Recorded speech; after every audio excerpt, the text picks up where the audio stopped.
Ang sumpang di nararapat ay hindi tulad lang ito ng ibong di dumadapo at lilipad-lipad. Ang latigoy para ang bukasasno, ang pamalo naman ay sa mangmang na tao.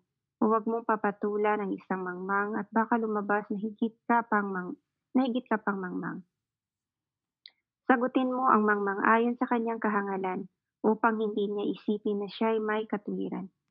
Ang magpadala ng balita sa mangmang ay napakadelikado para mo ring tinaga ang mga paa mo.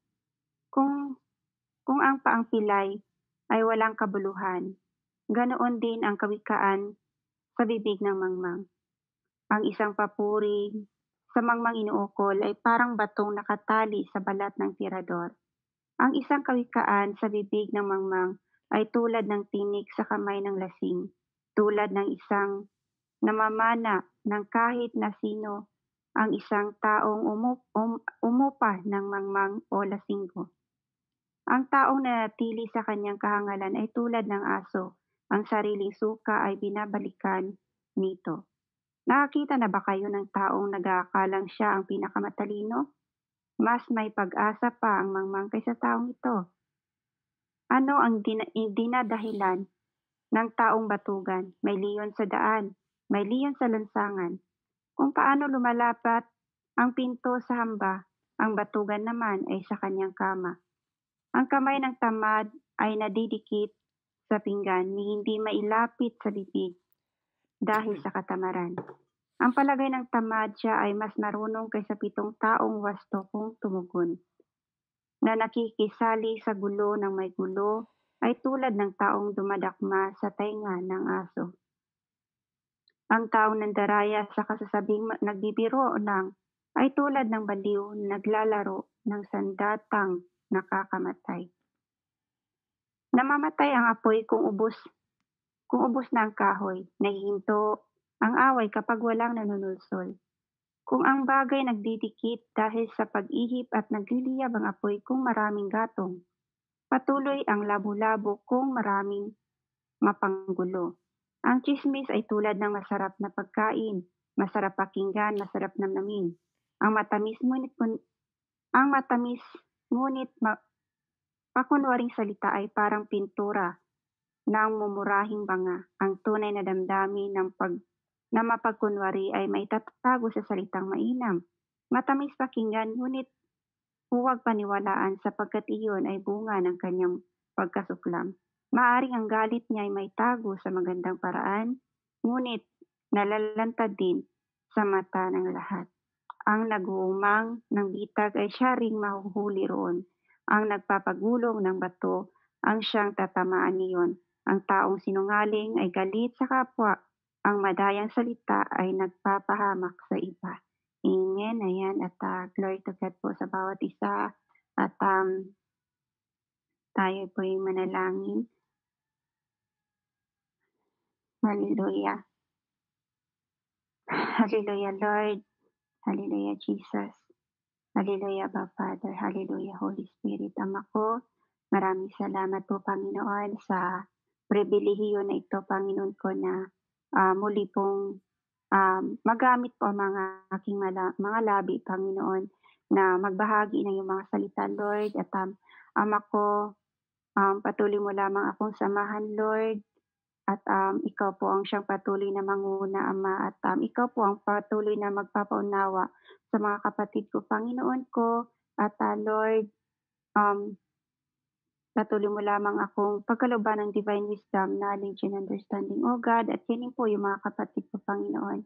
Maraming salamat po, Panginoon ko, sa oras na ito na muli mo po kaming inanyayahan, Panginoon, sa iyong gawain, Lord. At Panginoon, patuloy ka po na maghari sa aming mga puso at isip, Panginoon ko. Maraming salamat po, Ama, sa lahat-lahat at patuloy po, Ama. At malaya po, Panginoon, na kumilos ang iyong banal na espiritu sa bawat isa, O God. Maraming salamat, Ama, sa kabutihan mo. In Jesus Christ, mighty name, amen and amen. Ayan, at tayo po magsimula sa pinakauna. Hallelujah, Lord.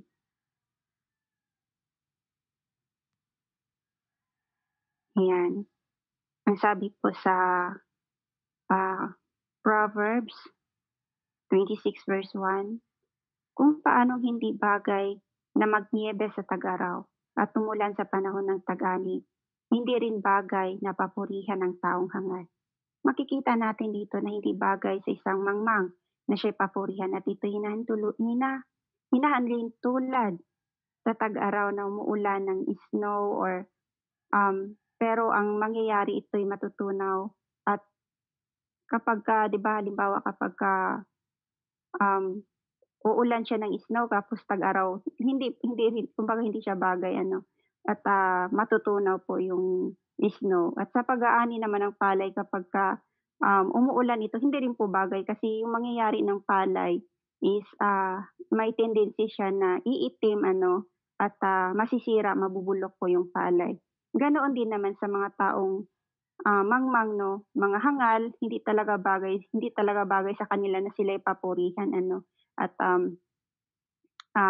hindi rin po sila kumbaga hindi rin po nila iyon ma-a-appreciate yung mga, papuri na inuukol natin sa kanila. Ayan at, talagang hindi po talaga bagay sa kanila ano, kasi never po nila 'yan na maa-appreciate po ano. At, sabi po sa Kawikaan 26:2, "Ang sumpang di nararapat ay hindi tatalab, tulad lang ito ng ibong di dumadapo at lilipad-lipad." Ano, "Curses will not harm someone who is innocent." Kapag ang isang tao na matuwid at inosente kahit anong ibabato sa kanila na mga sumpa ng mga taong may inggit sa kanila or may mga evil eye, ay hindi ito tatalab sa kanila. Ito'y parang ibon na mailap at hindi dadapo at lilipad-lipad sa, himpapawid. Kumbaga, um, kahit na alam naman natin 'no kapagka tayo po ay ginagabayan, pinoprotektahan ng ating Panginoon at, alam po natin na wala po tayong ginawang masama sa taong iyon, ano, ay, kahit anong sumpa or kahit anong sinasabi nila sa atin na masasama or ano yung course 'no, na ginagawa nila sa atin ay hindi po talaga yun tatalab ano. At kahit tayo kapag magsabi tayo ng mali sa or course or magco-course tayo ng ibang tao, hindi po talaga yan tatalab kapag sila ay inosente at walang ginagawang mali ano. Kaya talagang, um, ang mga taong iyon is pinoprotektahan din po ng ating Panginoon, ayan. At, kaya hindi po talaga tumatalab din po sa kanila at, may mabubuting puso po yung mga taong na gano'n, ayan. At, sabi po dito sa chapter 3, "Ang latigo'y para sa kabayo, ang bukado'y para sa asno, ang pamalo naman ay sa mangmang na tao."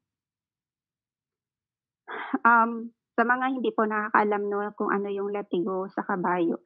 Ang latigo para sa kabayo ito'y para, makuha ang atensyon ng kabayo o upang maiwasan ito sa panganib at ang bukado naman ay para sa asno, ito ay tumutulong sa mga sakay na makipag-usap or makipag-communicate 'no sa asno, ayan at, upang kontrolin yung, kabayo. Ayan, at ang pamalo naman ay sa tao, gano'n din sa taong ano 'no, mangmang kapagka, sa tao na, kapagka tayo'y nagkakamali, nagpakamangmang, ayan, pinapalo po talaga tayo ng ating Panginoon. May mga kumbaga may ginagawa ang ating Panginoong Diyos upang tayo'y paluin ano, kapag sa tuwing nagpakamangmang tayo, gumawa tayo ng mga maling bagay, mga maling desisyon, pinapalo po talaga tayo upang tayo'y ituwid ng ating Panginoon, upang tayo is, huwag malayo sa kanya, upang tayo is, kontrolin ng ating Panginoon, upang tayo, doon po sa mga pagsubok na yun is makipag-communicate sa atin ng ating Panginoon at, huwag po tayo malayo sa kanya po talaga, ayan. At, huwag tayo o kumbaga upang tayo ay maiwasan sa mga mapanganib na darating sa ating buhay, ayan. At, kaya tayo nakakaranas ng iba't ibang mga pagsubok or may mga karamdaman, ayan, mga sakit, mga pagsubok na pinagdadaanan natin dahil po yun is tinutuwid po tayo ng ating Panginoon at, dun din po tayo natututo kumbaga. Ayan, at sabi po sa ano sa chapter 4 'no, huwag mong sagutin ang hangal kung nakikipag-usap siya sa iyo. ng kahangalan at baka matulad ka rin sa kanya. Ayan, dito po 'no, maging matalino po tayo sa mga tao na ating nakakausap lalo na ito'y hangal at baka kapag ito'y ating pinatulan ay maging hangal din tayo at mas worse pa dahil pinatulan natin sila ano. Kaya talaga instead na patulan natin sila ay tumahimik na lang tayo na kahit alam natin na tayo'y tama at huwag natin pang ipilit sa kanila na tayo'y tama dahil may mga tao talaga na hindi talaga nagpapatalo at baka sa kalalabasan nun ay, tayo pa yung ano, kumbaga tayo pa yung naging masama sa kanilang paningin at, ayan, mayroon po talaga na hindi ma-accept 'no, hindi matanggap na kapagka sinabihan natin ng tama is, kumbaga minamasama pa. Kaya talagang hindi po lahat ng mga tao na na-appreciate ano, na-appreciate yung mga sinasabi natin na instead na mabuti naman yun 'no, para sa kanila pero minamali pa kasi feeling nila na sila po ay, kumbaga, tama ano. Kaya talagang, 'wag na natin silang sagutin pa instead na sagutin natin sila is, manahimik na lang kasi hindi po talaga iyon magpapatalo. It is better to be silent kaysa makipagtalo pa sa kanila. Ayan at, sa, chapter 5 sagutin mo ang mangmang ayon sa kanyang kahangalan upang hindi niya isipin na siya'y may katwiran. Ayan, sabi po dito, ayan iba po dun ano sa chapter 4 dito po 'no, sabi niya, sagutin daw natin ang mangmang ayon sa kanyang kahangalan. Ayan, kung minsan kailangan din natin na ipakita sa isang mangmang ang kanyang kahangalan na mali siya sa kanyang, inaakala upang ma-realize niya na hindi sa lahat ng panahon na palagi siyang tama. Kailangan din po natin sabihin o ipamukha sa kanya na mali siya at baka sakaling matauhan siya sa kanyang kahangalan. We need to confront him 'no, or kailangan natin siyang harapin upang malaman din din niya na mali siya at upang maunawaan niya na mali pala ang kanyang sinasabi o ginagawa.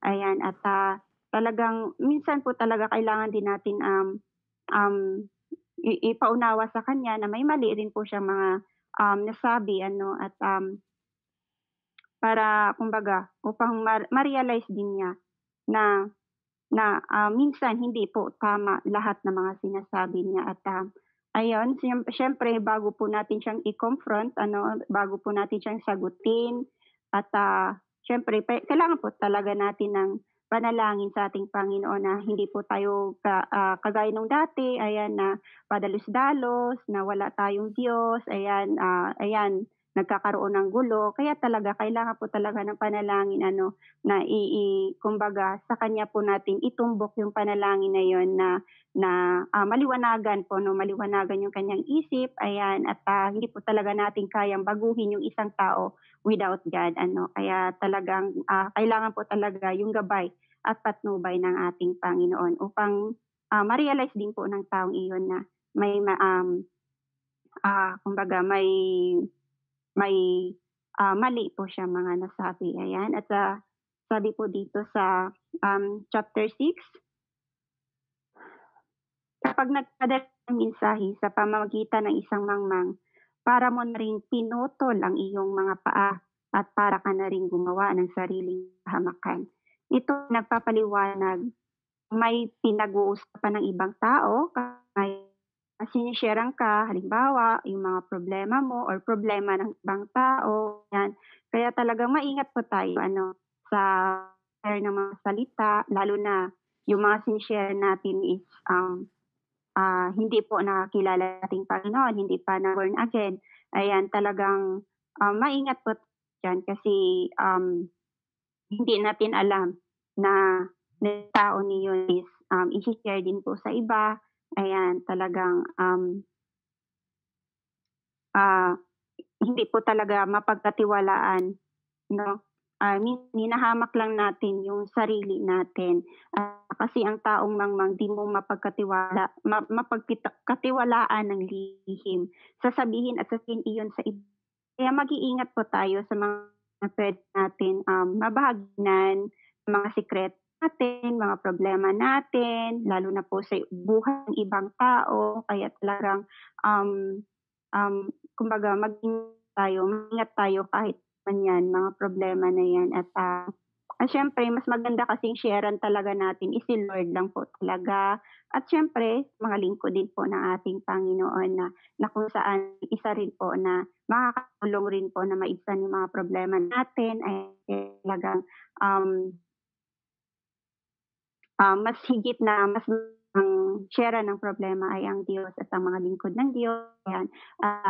Huwag po tayo mag-share ng mga sikreto ano or mga ano pa yan na nararanasan natin sa ibang tao na hindi po nakakilala sa ating Panginoon. Ayan, sa chapter 7 po, ang pilay na paa ay walang kabuluhan, katulad ng kawikaan sa bibig ng hangal.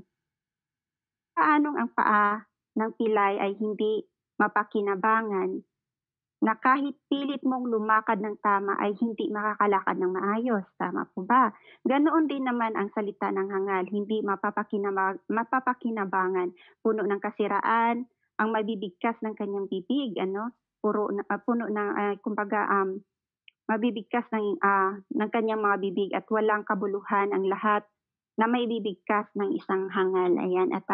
Um, kumbaga, tayo wag din po tayo magpakahangal ano upang ang lahat ng ating sasabihin ay may kabuluhan sa paningin ng Diyos at sa tao, ayan. Um, kung nais po natin na, maging matuwid sa paningin ng ating Panginoon ay, tanggalin na po natin yung pagiging, kahangalan ano. At tayo minsan minsan, um, alam naman natin na tayo'y nasa presensya na ng ating Panginoon at, alam ko na, um, hindi na tayo gano'n 'no, ganito na nagpapakahangal pa, ayan. Ayan, lahat naman talaga ngayon is puro na lang maibibigkas sa mga bibig natin is, papuri sa ating Panginoon ayan, wala ng mga hangal pa na lalabas or, anong tawag nito, o kamangmangan pa na nasa isip natin at mailalabas sa ating mga bibig, ayan. Sabi po sa chapter 8, ang isang papuri sa mangmang inuukol ay parang batong nakatali sa balat ng tirador. Ayan, kapag pala ang papuri ay inuukol natin sa isang mangmang, ay hinahilin tulad pala ito sa isang tirador na may bato kapag ito'y pinupurihan natin ay hindi po na-appreciate ng mga tao na ito, yung mga taong mangmang ano. Bagkus is, mas masakit pa ang iginaganti nila sa atin.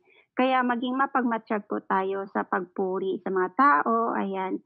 Kasi may mga tao po talaga na hindi po nila na-appreciate yung um, mga, mga pinapakita natin sa kanila, ayan. Hindi po marunong magbalik ng pasasalamat kasi meron po talagang gano'n na mga tao po talaga huwag po tayong maging um, mangmang na kapagka may mga taong hallelujah. Kapagka may mga tao na nakaka-appreciate sa ating mga ginagawa ay matuto po tayong magpasalamat ano at ibalik din po sa kanila ng isang parangal at nararapat sa kanila ano at matuto po tayong, gantihan sila ng mabuti, ayan. Huwag po tayong maging, kumbaga parang, ah, huwag po tayong maging, um, kumbaga yung matuto tayong i-appreciate po yung mga tao na nag-a-appreciate sa atin na na na nakikita sa atin yung mabuting mabuting bagay, gano'n. Kaya talagang marapat lang din na ibalik natin sa kanila yung papuri na yun 'yun sabi po sa chapter 9, ang kasabihang sinasabi ng hangal ay makakapinsala tulad ng matinik na kahoy na hawak ng lasing. Ayan, makikita natin dito na hinalin tulad ang bibig ng isang hangal na, matinik na kahoy at, nahawak-hawak ang isang lasinggo na walang kontrol. Kasi kapag ang isang tao ay lasing, wala na 'yan sa kontrol sa kanyang sarili, lalo na sa kanyang kamay, ano, at ito'y hinahalintulad sa kawikaan ng, isang mangmang na tao na walang pigil sa sarili at walang pigil sa pagsasalita, na minsan, hindi na nalalaman na siya'y nakakasakit na pala ng damdamin ng iba. Talagang tunay nga po naman 'no, kapagka nalasing yung isang tao, wala na pong kontrol 'yan, hindi na po alam yung ginagawa, hindi na po alam yung sinasabi at, hindi na po alam kung ano nangyayari sa mundo. Kaya talagang, ang isang mangmang pala ay talagang,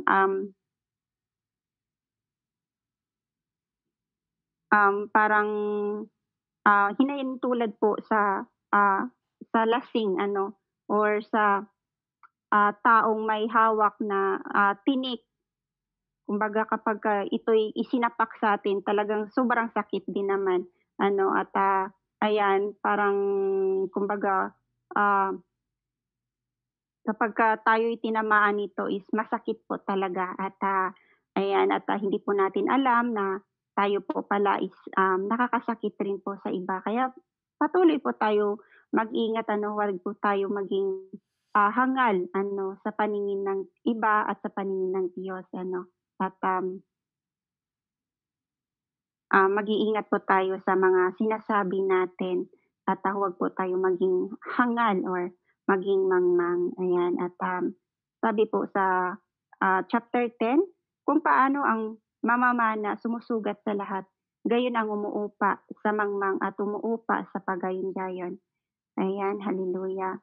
Ang mangmang at pagayon-gayon na tao ay hinahalin tulad sa isang taong mamana na sumusugat sa lahat.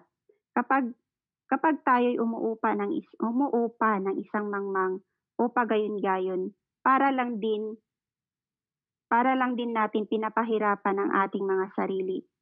Ang ibig po sabihin ng pagayon-gayon is tamad ano, at wala na itong ginagawang maganda ano, at, mas marami pa itong salita, hindi ito napapagod sa kakasalita or tsismis, ayan. Mas do'n po sila masipag ano sa mga kumbaga sa mga, tsismis, ayan. Mas masipag sila magkalat ng mga salita ng ibang tao, ayan, kaysa sa kumbaga kaysa sa magtrabaho ano at, huwag manira ng puri ng iba. Mahirap nga naman na umupa tayo sa taong tamad.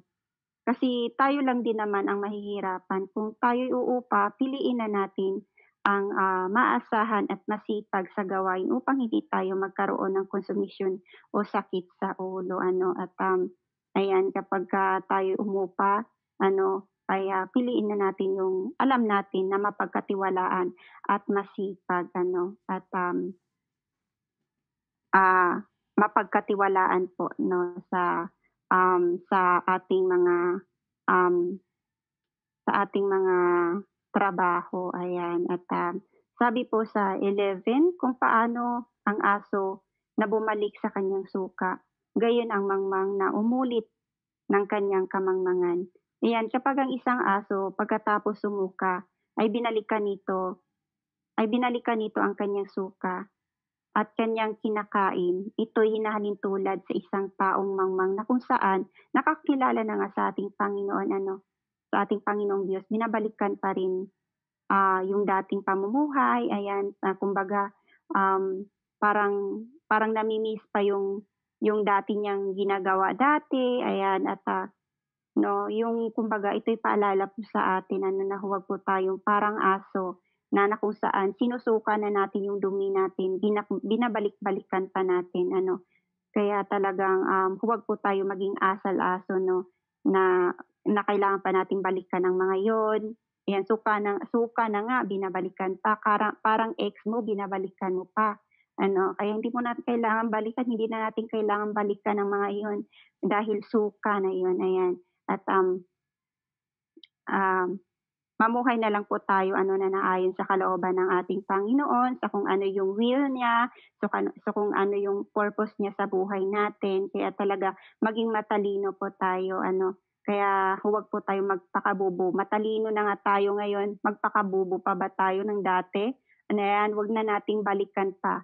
Ngayon, isa na po tayong matatawag na matalino dahil nasa presensya na po tayo ng ating Panginoon. At sabi po sa Kawikaan, chapter 12, nakakita na ba kayo ng taong nag-aakalang siya ang pinakamatalino? Mas may pag-asa pa ang mangmang kaysa taong ito. Nako, ayan. Makikita natin dito na mas may pag-asa pa ang taong mangmang kaysa sa taong nag-aakalang siya'y matalino. Ano? Pinapakita dito na huwag tayong magmalaki na tayo'y matalino at maraming alam dahil alam nating lahat ng meron tayo ay nagmumula sa Diyos. Kaya wala tayong ipagmamalaki bagkus magkaroon tayo ng takot sa Diyos at syempre, no, hindi po 'yun dapat nating ipagmamalaki yung mga karunungan na meron tayo. Ano, dapat may pagmamalaki natin ay ang Diyos na meron sa ating buhay, na siyang naghahari sa atin. Kaya nga mas mabuti pa ang mangmang ano, dahil may pag-asa pa na kahabagan ng Diyos kaysa sa taong iyon na nagmamapuri sa kanyang sarili. Huwag nating isipin na tayo pinakamatalino na at huwag nating isipin na tayo nakakahigit kaysa sa ibang tao. Ano, kung may nag-aakalang siya'y matalino ayon sa sanlibutan ito, aminin niyang siya'y mangmang upang maging tunay na marunong. Ang nagmamapuri sa sarili ay isang kahangalan sa paningin ng Diyos. At tunay nga po 'yon, no? Isang kahangalan po talaga 'yun sa paningin ng Diyos, ano? Kaya talagang walang iba po dapat na ipagmamapuri natin kundi ang ating Panginoong Diyos sa ating buhay. At alam po natin na ang karunungan ay lilipas lang din, ano, mawawala. Ayan, at chapter 13, sinabi ng tamad, may leyon sa daan.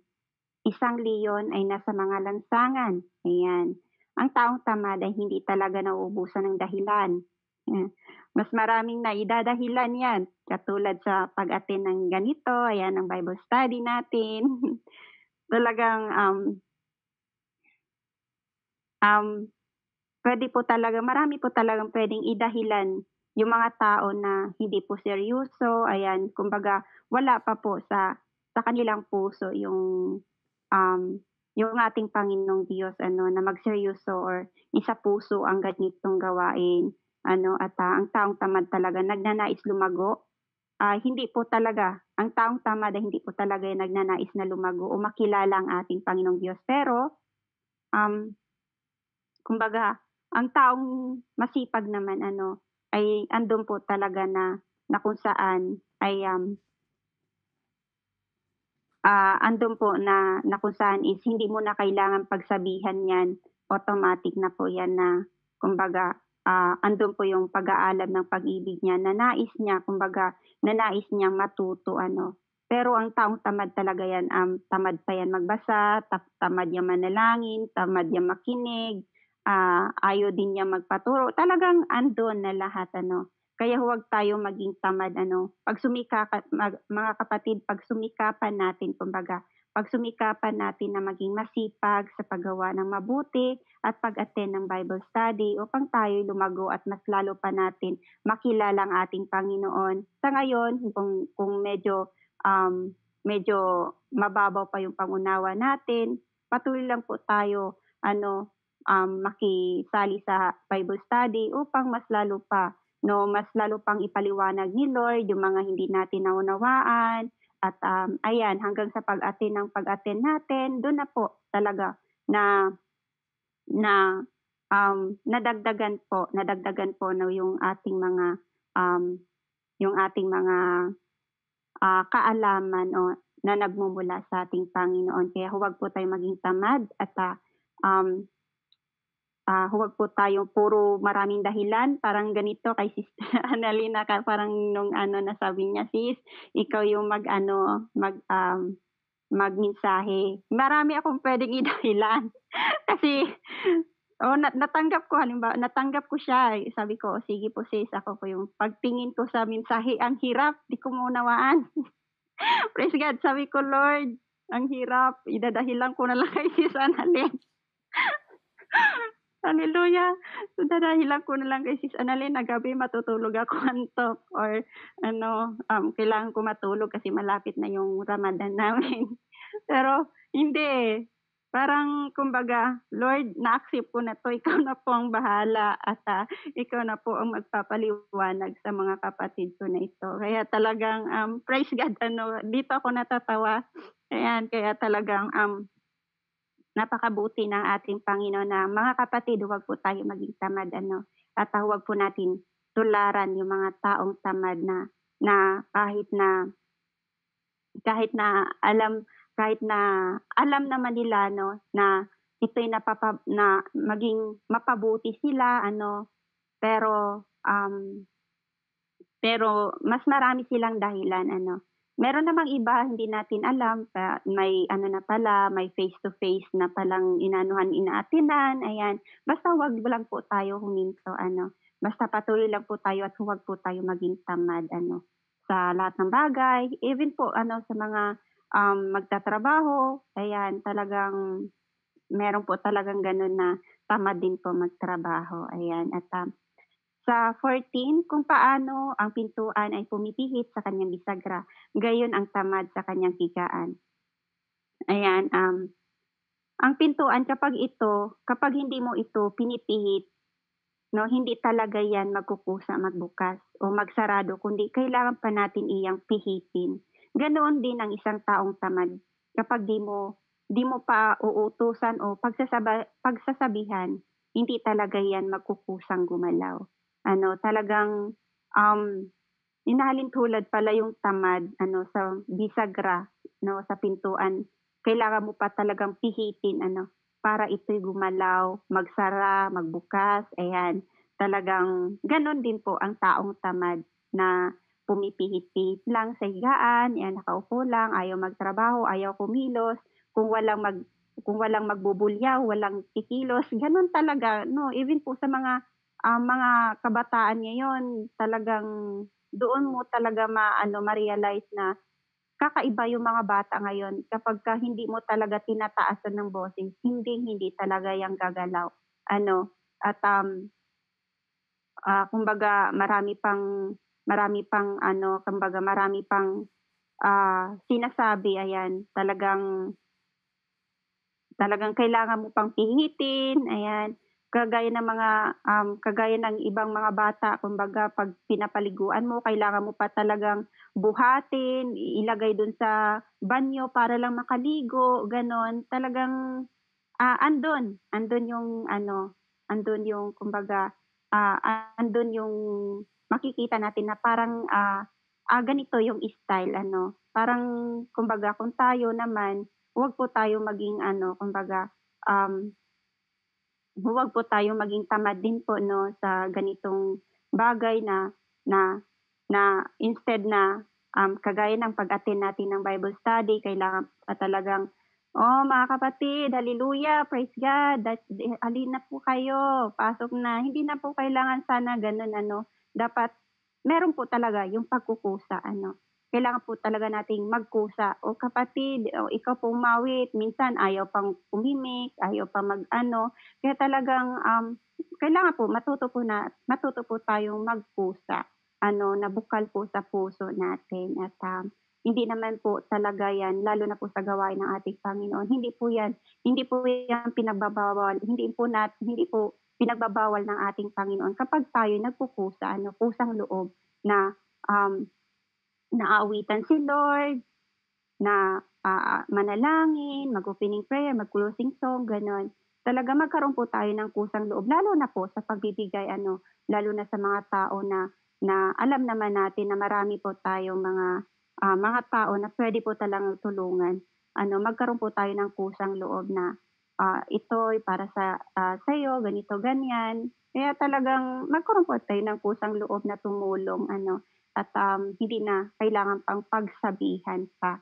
At, ayan, may ganoon kasing puso talaga na kusa talaga siyang mag-ano, kumbaga kusa siyang magbigay at, hindi mo na kailangan pang sabihan, hindi mo na kailangan pang paringgan, ayan. At, sabi po sa 15, may mga taong sobrang tamad na kahit ang kumain ay kinatatamaran. Tunay nga naman na may mga tao talagang tamad, kailangan pa talagang subuan para lang kumain. Ang taong ganito ay magugutom talaga kasi pati sa pagkain kinatatamaran na.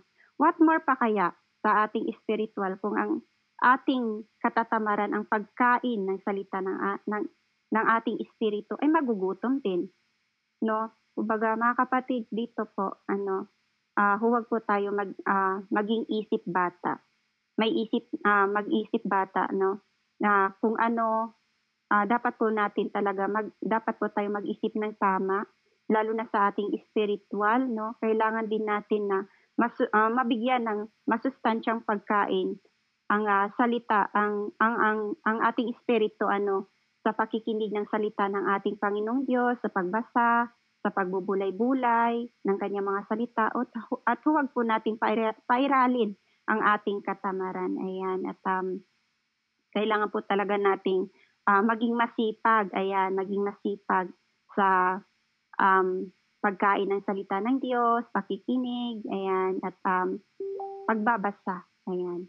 Talaga kailangan po natin makipag-communicate sa ating Panginoon at, mas lalo pa mapalakas yung ating, spiritual na pamumuhay at, talagang magugutom naman talaga yung tao lalo na po sa pisikal lalo na kapagka, alam natin na kailangan po talaga ng katawan natin ang kumain at, paano naman tayo makakain kung tayo'y tamad din naman. Ayan, tamad din magtrabaho, tamad kumilos, talagang magugutom tayo, ayan. At, kailangan po natin magkaroon ng kasipagan huwag po tayong maging tamad. Sabi po sa chapter 6 verse 16, ayan, "Ang akala ng batugan mas marunong pa siya kaysa sa 7 tao na tamang mga tuwiran. Sa paningin ng taong tamad na siya ay palaging tama kaysa sa iba." Ayan, feeling tama lang naman, feeling perfect na hindi siya nagkakamali. Ayan, at, huwag naman tayo maging ganito nang akala natin tama na tayo sa lahat ng mga sinasabi natin, ayaw na nating makinig sa mga payo ng iba dahil sa feeling natin na tama lahat ang ating mga ginagawa o sinasabi. No, kailangan po talaga natin mag-self-check na mag-self-check tayo bago tayo magdesisyon o bago tayo mag-feeling na tayo'y tama. Matuto din tayo na mag-accept or tanggapin ang mga payo ng iba. Huwag maging feeling tama po talaga, ayan. Kaya talagang, akala po natin yung katwiran natin tama na pala, ayan. At, magkaroon po tayo ng self-check sa sarili natin at, minsan may mga pagkakataon nagkakamali din po tayo, ayan. At,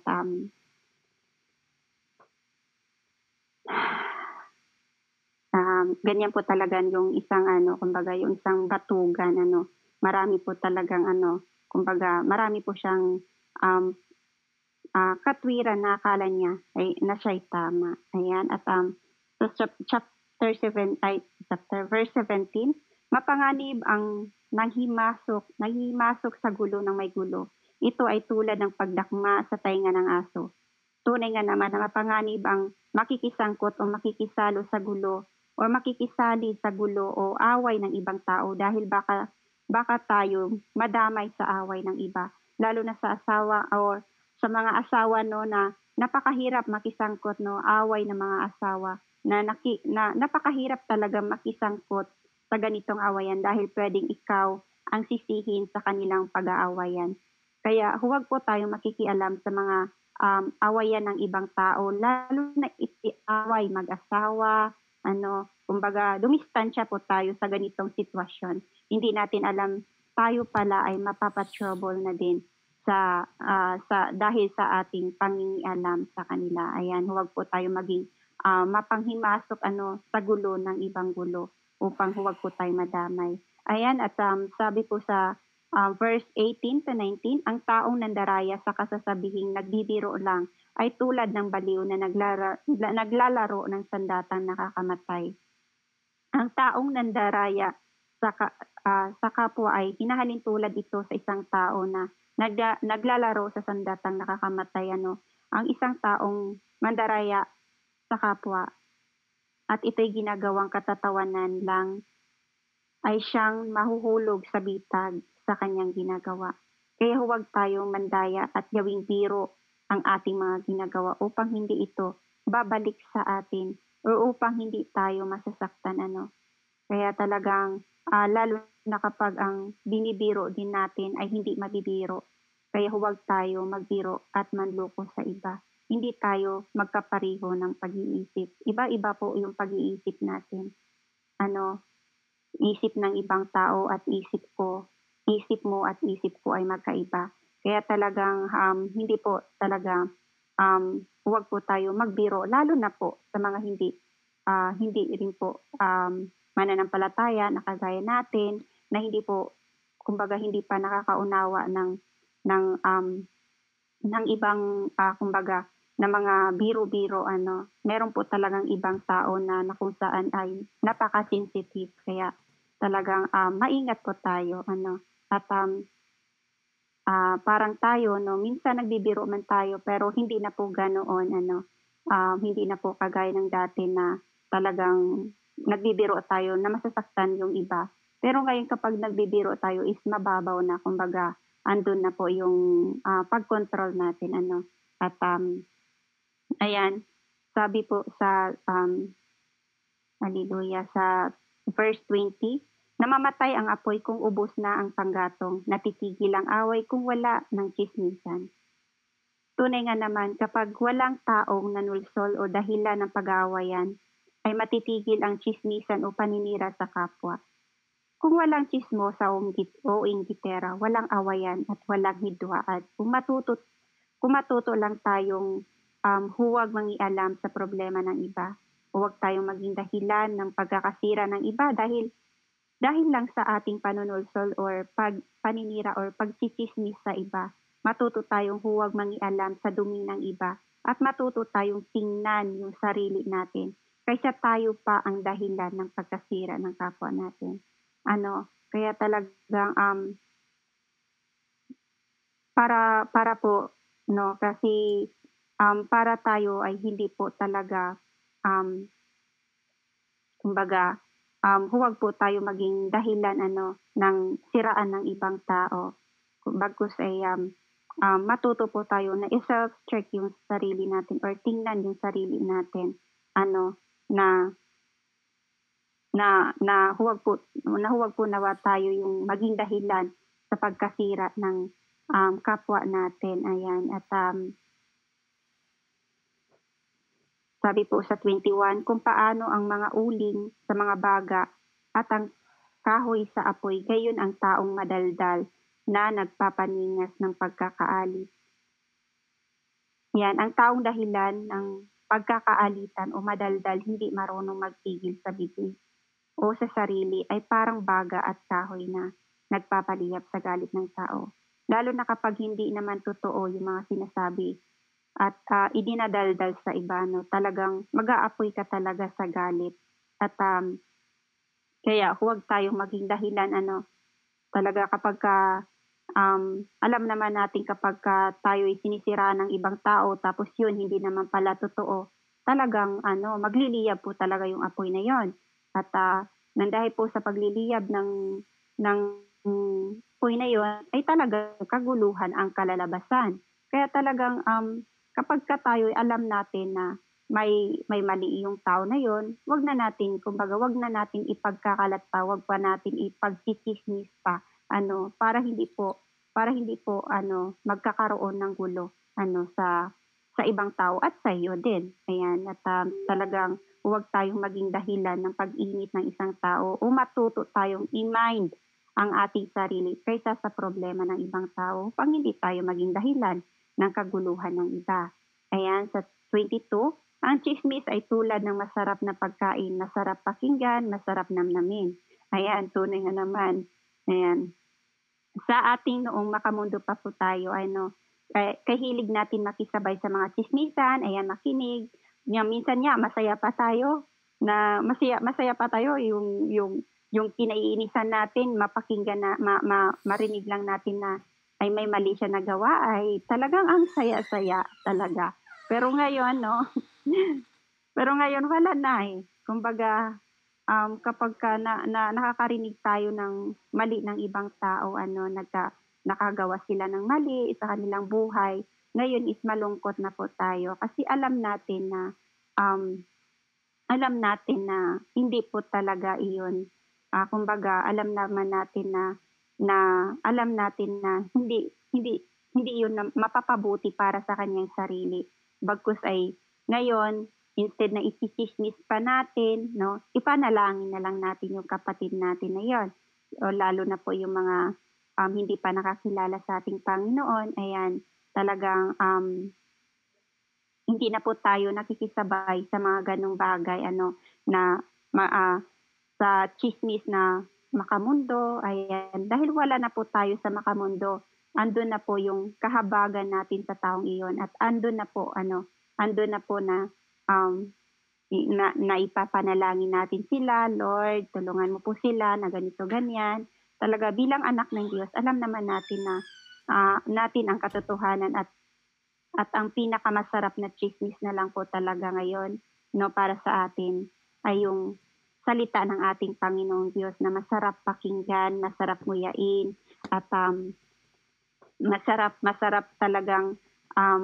pagbulay-bulayin. Ito yung napakasarap na tsismis para sa atin na mga lingkod ng Diyos, ayan. At, wala na po tayo sa mga makamundo, ayan. At,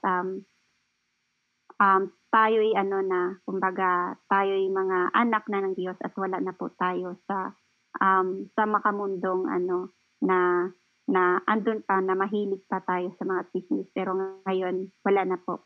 Mas masarap na po yung tsismis ni Lord kaysa tsismis na makamundo, ayan. At, sa 23, maaaring itago ang magandang pananalita ang masamang isipan. Tulad nito ay mumurahing banga na pininturahan ng pilak. Ang taong magandang manalita, ngunit masama naman ang isip ay hinahalin tulad sa isang mumurahing banga. Pwedeng maging mabuti sa harapan ng tao, pero sa paningin ng Diyos, hindi tayo makapagtatago sa Kanya. Kung ano ang ating iniisip o binabalak, lagi nating alalahanin na mas higit na nakakaalam na may mas higit na nakakaalam sa ating mga pag-iisip at nilalaman ng ating mga puso kung ano ang ating mga motibo ano. Um, kung tayo'y nakakapagtago man sa tao, ayan, sa harapan nila na, lalo na tayo'y nagsasalita ng magandang mga salita pero deep inside naman pala is may nakatago ano, is, puwede natin maitago 'yan sa harapan ng ibang tao, pero pagdating sa Diyos, never po natin 'yan maitatago. Dahil alam po natin, ang Diyos ay nakakasaliksik ng nilalaman ng ating isip at ng ating puso, ayan. At, sa 24, maaaring ang kaaway ay magandang magsalita, ngunit ang nasa isip niya ay mapandaya. Ayan, huwag po tayong padaya sa mga taong magaling magsalita, ayan, o manghikayat at lalo na hindi rin natin alam ang nalalaman ng kanilang isip kung ito ba ay mabuti. Ang akala natin maganda ang kanyang motibo, yun pala ay may mga nakatago, ayan. At, magkaroon tayo ng discernment heart ano, kung tama ba ang mga sinasabi nito o kung ano ba ang kanyang motibo. Kaya maging wise po tayo sa mga nakakausap natin, yung mga napapakinggan natin, dahil hindi lahat na may magandang motibo o hangarin. Minsan nga may mga nangangumusta sa atin, kunwari ano na, kumbaga siluhin tayo, no, para malaman lang yung kalagayan mo, kumusta ka na diyan. Kapagka nalalaman nila na okay ka, ay parang malungkot sila. Pero kapagka hindi ka okay, kumbaga parang ano, parang itsitsismis ka pa, ano yan, kumbaga, kunwaring, kunwaring kunwaring, kukumustahin ka or kunwaring, um, dinadamayan ka pero yun pala is masaya, ano, masaya yung puso niya na na ayan ganito yung nangyari sa'yo, ganyan. Kaya talagang, lalo na sa mga, um, nasa kumbaga hindi pa nakakilala sa ating Panginoon, gano'n po talaga.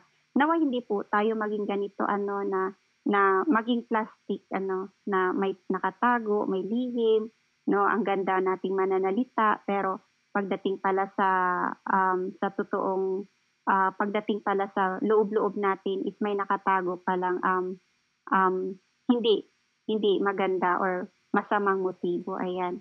At, sa 25, kahit masarap pakinggan ang kanyang pananalita ay huwag kang maniwala, sapagkat ang isip niya ay napakasama. Ayan, pinag-iingat po tayo 'no, sa taong masarap magsalita ano at, huwag kaagad maniwala dahil hindi lahat maganda magsalita ay mabuti ang puso, ayan. At, minsan, kahit maganda pa 'yan magsalita ano tapos tapos, hindi natin alam nagsisinungaling na pala, ayan. Talagang, sabi ko pinagbubulay-bulay ko na din yung sarili ko ano, kung ano, "Lord baka nagsasalita ako ang sarap, nagsasalita ako na maganda, eh, yun pala may nakatago pala sa akin." Kaya talagang, magkaroon po tayo 'no, kumbaga ng discernment spirit ano at, upang hindi po tayo kaagad mapaniwala sa masasarap niyang pananalita or kumbaga ay parang mapagkunwaring puso ano, na na, kumbaga ang sarap ang sarap pakinggan pero yun pala is, may nakatago pala sa isip niya or sa puso niya na masama. Ayan, talagang mag-ingat po tayo at magkaroon po tayo ng discernment heart. Sa 26, maaring ang galit ay kanyang maitatago, ngunit nalalantad din sa karamihan ang masama niyang gawa. Ayan, tunay nga ang galit o sama ng loob sa kapwa ay hindi nating um, ah, ang galit natin 'no, ang sama sa kapwa ay puwede nating, maitago ano, pero ngunit malalantad din naman sa karamihan ang sama nating mga gawa pagdating ng panahon kung tayo'y magpatuloy sa kasamaan. At, may panahon, kumbaga may panahon sa pagtatago, pero may panahon ng paglalantad sa masasamang gawa. Kaya be wise, huwag tayong gumawa ng masama upang hindi tayo malalantad sa kahihiyan sa harapan.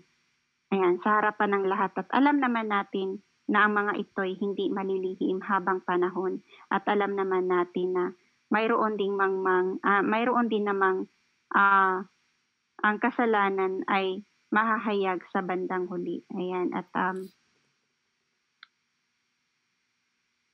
kung tayo'y nakakapagtago ngayon ng galit at puot 'no, sa kapwa natin ay, pero sa Diyos ano, wala po tayong maitatago. Lahat po 'yun ay mailalantad at huwag po nating hahayaan ano na na, itong mga puot natin, galit, sama ng loob sa kapwa natin, kung ano man po yung mga mali natin na gawa ano, ay, huwag po nating hayaan na darating yung panahon na na na mailantad ito 'no sa karamihan.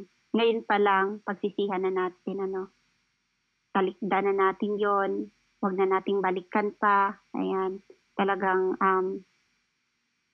kumbaga talikuran na natin yon. At, sa 27, ang humukay ng patibong para mahulog ang iba ay siya rin ang mahuhulog doon. Ang nagpapagulong ng malaking bato para magulungan ng iba ay siya rin ang magugulungan nito. Ayan, ang taong humuhukay talaga sa patibong ano, upang ang tao ay magkakasala, ay siya rin naman talagang mahuhulugan nun. Kung ano ang iyong ginagawa sa kapwa ay gayon din ang babalik sa'yo. Huwag mong gawin sa iba ang ayaw mong gawin nila sa iyo. Alalahanin natin na ang Diyos mo at Diyos ko ay isa. Kaya kung ano man ang ating ginagawa sa kapwa ay gayon din ang babalik sa atin. Ano sa 28, ang taong sinungaling ay galit sa kapwa, ang madayang salita ay nagpapahamak sa iba. Ayan, tunay nga naman ano, na ang taong sinungaling ay galit sa kapwa sinungaling dahil ayaw niya na siya'y pagsinungalingan din, ayaw niya na lulukuhin siya, ayan. At ayaw din niyan maging, madaya ano, at, at ang madayang salita ay nagpapahamak sa iba at huwag huwag nating dayain yung ating kapwa lalo na sa mga taong wala pang alam upang huwag silang mapahamak. Upang huwag tayo makakaranas ng ganito, do good to others ano, upang hindi rin maibabalik sa atin ang ating mga gawa. Kung ano ang ating itinanim, gano'n din ang ating maaani, ayan, o makukuha, ayan. Kaya talagang, um, huwag po tayo huwag po tayo magsinungaling, huwag po tayong gumawa ng hindi mabuti sa kapwa upang hindi po ito babalik sa atin. Ayan, kung ano yung ating itinanim, gano'n din ang ating aanihin. Ayan, praise God, hallelujah.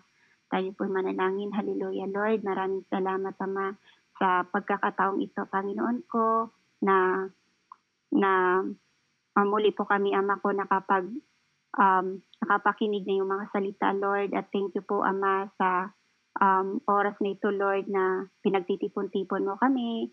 At nawa, Ama, yung mga natutunan namin, Panginoon, sa mga oras na ito, na huwag po kami maging mangmang, Lord, na maging wise po kami, Ama, at ah, tulungan mo po kami palagi, Lord, na huwag po kami maging tamad, Panginoon, lalo na po sa spiritual naming pamumuhay, Lord, na maging matalino po kami palagi. At Lord, na um, huwag mo po, Ama, na hahayaan na kami po is magmamalaki, magmamapuri sa mga karunungan or katalinuhan na meron kami, Panginoon. Kaya Lord, ikaw po ang siyang patuloy na pumatnubay sa amin, Panginoon, at malakaran nawa namin, Ama, yung mga salita mo, Panginoon, na naayon sa iyong kalooban, Ama. At Lord, sa mga kapatid ko, mga nandirito ngayon, Panginoon, ikaw po, Ama, ang siyang patuloy na magpapaunawa sa kanila, Ama. At maraming salamat, Panginoon, sa buhay ng mga kapatid ko nito, Ama. At patuloy mo po sila, Ama ko, na pagpalain, Panginoon ko. At sa iyo po, Ama ko, ang mataas na papuri at pagsamba, karangalan, kaluwalhatian, sa tanging pangalan ng iyong bugtong na anak na si Jesu Kristo, naming Panginoong Diyos, in Jesus Christ, mighty name we pray. Amen and amen. Amen po. Amen.